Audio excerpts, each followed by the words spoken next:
आज करणीय सेना परिवार की ओर से मुख्यमंत्री जी के नाम ज्ञापन दिया है और करणीय सेना परिवार समाज की लड़ाई नहीं लड़ रहे, ये मानवता और मानवता के खिलाफ हो रहे अत्याचार की लड़ाई लड़ रहे। 36 कौम आज करणीय सेना के साथ खड़ी है और वो इसलिए खड़ी है कि ये शासन और प्रशासन किसी भी लोकतांत्रिक तरीके से करने वाले आंदोलन को दबाना चाहते हैं। आप उस नौजवान या उन लोगों को स्मगलर, चोर कहते हो, जिनके पूर्वजों ने इस भारत को भारत बनाया है। राजपूतों के अलावा अगर कोई इतिहास में बता दे जिसने 30 बाय 50 फीट का भी कोई प्लॉट राष्ट्र के नाम दिया हो, 565 रियासतें जिनके पूर्वजों ने भारत के निर्माण में दे दी, उन नौजवानों को आप स्मगलर और इस तरीके की बातें से निभाते हो। मैं आपको आगाह करना चाहता हूँ, आज इस धरने के माध्यम से प्रशासन को सबक लेना चाहिए और जो भी दुष्कृत्य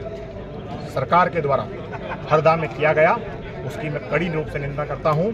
और ये मैं आपके माध्यम से सरकार को बताना चाहता हूँ कि जितना जल्दी हो सके संबंधित पुलिस अधिकारियों को, वहाँ के प्रशासनिक अधिकारियों को, जिन्होंने निर्लज्जता से एक समाज के वरिष्ठ और समाज के नेता जो सब समाज के लिए लड़ता है उसके खिलाफ बर्बरता की, उसकी हम घोर निंदा करते हैं और शासन को इसका संज्ञान लेकर तत्काल उन पर कार्रवाई करनी चाहिए। मैं ये आज मांग करता हूँ। अंत में मैं बस यही कहना चाहता हूँ कि दर्द की हद से गुजारे तो सभी जाएंगे, जल्द या देर से मारे तो सभी जाएंगे, चाहे कितनी ही बुलंदियों पे चला जाए कोई, आसमानों से उतारे तो सभी जाएंगे। मैं मध्य प्रदेश की सरकार को ही चुनौती देता हूँ, अगर राजपूतों के या किसी भी समाज के खिलाफ कोई षड्यंत्र शासन या प्रशासन करेगा तो निश्चित रूप से 36 कौम करणीय सेना के साथ और करणीय सेना 36 कौम के साथ खड़ी रहेगी, दिखेगी और संघर्ष करेगी।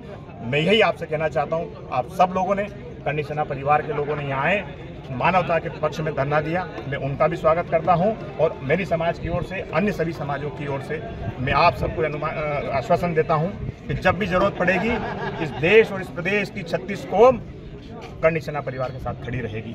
और आज अंत में बस मैं ये कहना चाहता हूँ कि जिस मिट्टी पे हम लोग खड़े हैं, इस मिट्टी को अगर आप सूंघेंगे तो राजपूतों के खून का इतिहास ये मिट्टी उगलेगी। आपको राजपूत समाज को किसी के सर्टिफिकेट की जरूरत नहीं है, आप सावधान हो जाइए और सतर्क हो जाइए।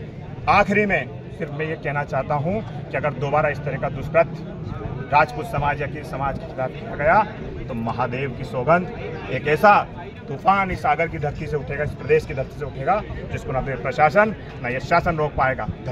आज आगर जिला मुख्यालय पर जिला मुख्याधीश महोदय को मुख्यमंत्री के नाम ज्ञापन दिया गया है। करणीय सेना परिवार और सर्व समाज के लोग हमारे साथ में आज यहाँ पर उपस्थित हैं। आप सभी को, आपके माध्यम से सभी को पता ही है 12 और 13 जुलाई के दिन और रात में क्या माहौल हुआ, पूरे देश और प्रदेश सभी अवगत है। तो इस विषय में जहाँ कहने की जरूरत नहीं, सभी ने लाइव देखा है। वहाँ पर हमारे भाइयों के साथ में किस प्रकार से बर्बरतापूर्ण लाठीचार्ज किया गया।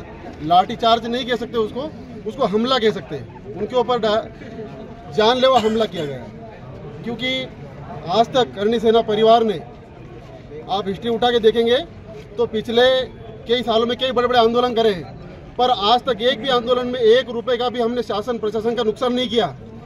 और इसी वजह से सरकार ने सोचा कि इन्होंने आज तक भी आंदोलन में कभी नुकसान नहीं करा, तो इनके ऊपर शांतिपूर्ण माहौल को बिगाड़ने के लिए या हमारे लोगों को उकसाने के लिए इन्होंने इस प्रकार का, उस दिन वहाँ पर जानलेवा हमारे जीवन सिंह जी के ऊपर प्राणघातक हमला भी हुआ है। उनके लाठी, सिर के अंदर लाठी से मारा गया पुलिस वालों ने। तो हमारा आज यही कहना आपके माध्यम से, वहाँ पर जो भी शासन प्रशासन के पुलिस और जो भी अधिकारी उसमें विलिप्त है, उनकी हम गृह मंत्री से और केंद्र सरकार से यही मांग करते हैं कि इनके ऊपर से कोई कमेटी जांच के लिए नियुक्त की जाए और इन दोषियों को कड़ी से कड़ी सजा की जाए, उनको निलंबित की जाए और जो जानलेवा हमला करने वाले जो भी पुलिसकर्मी है उनके ऊपर 302 की कायमी की जाए। यही हम शासन प्रशासन से मांग करते हैं।